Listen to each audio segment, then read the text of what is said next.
আসসালামু আলাইকুম এভরিওয়ান, স্বর্ণাজ কিচেনে আপনাদের স্বাগতম। কেমন আছেন সবাই? আশা করি আল্লাহর রহমতে সবাই খুব ভালো আছেন।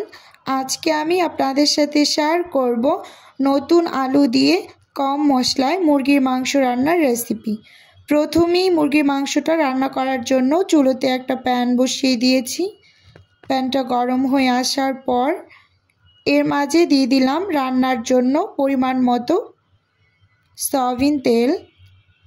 তেলটা যখন মোটামুটি পর্যায়ে গরম হয়ে আসছে সেই পর্যায়ে দিয়ে দিলাম একটা তেজপাতা মাঝখান থেকে চিড়ে নিয়েছি, 3 টুকরো দারুচিনি, 4 টুকরো লবঙ্গ আর 4 টুকরো দিয়ে দিলাম এলাচ।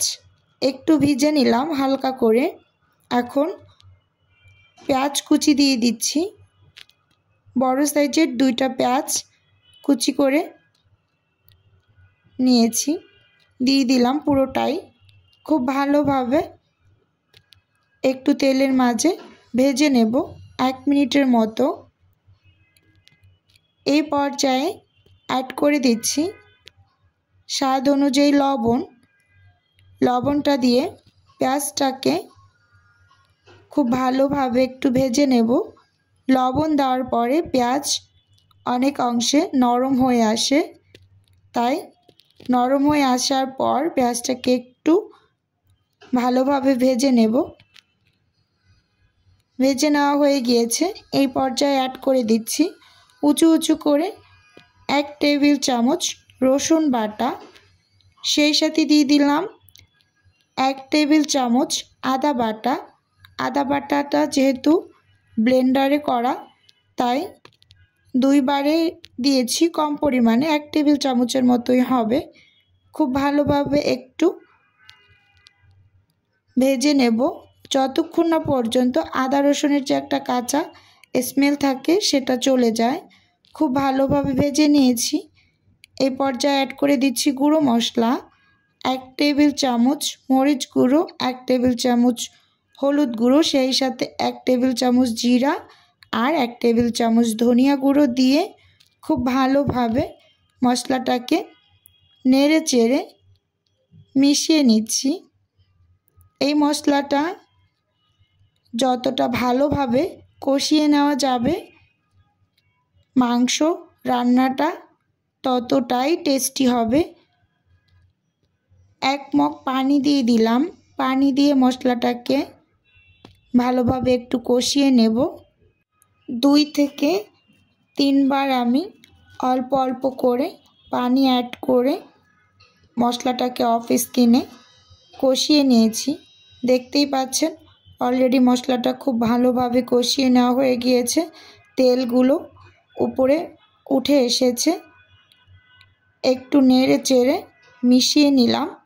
এখন আগে থেকে যে আমি মুরগিটা কেটে ধুয়ে পরিষ্কার করে রেখেছি সেটা দিয়ে দিচ্ছি। এখানে একটা সোনালী মুরগি আছে, দিয়ে খুব ভালোভাবে নেড়ে চেড়ে মশলার মাঝে একটু ভেজে নেব 2 থেকে 3 মিনিটের মতো। এই মুরগিটা এভাবে একটু মশলার মাঝে ভেজে রান্না করলে খেতে খুবই ভালো লাগে। আসলে মুরগি রান্না তো আমরা সবাই কম বেশি করতে পারি, কিন্তু এক একজনের রান্নার ধরন এক এক রকম। তাই মাঝে মাঝে স্বাদের পরিবর্তনের জন্য অন্যের রেসিপিতেও একটু ট্রাই করে নিজেদের রুচির পরিবর্তন আনা আর কি।